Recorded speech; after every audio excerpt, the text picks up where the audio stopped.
मेहनत इतनी खामोशी से करो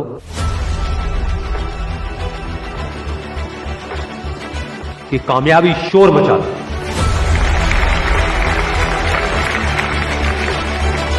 जिनमें अकेले चलने का हौसला होता है, एक दिन उनके पीछे काफिला होगा।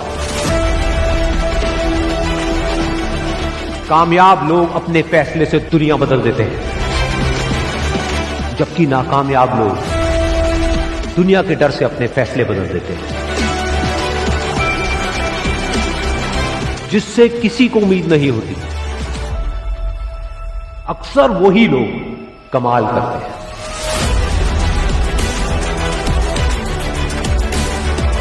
जीत और हार आपकी सोच पर निर्भर करती है। मान लो तो हार होगी, और अगर ठान लो तो जीत होगी। जब तक आप अपने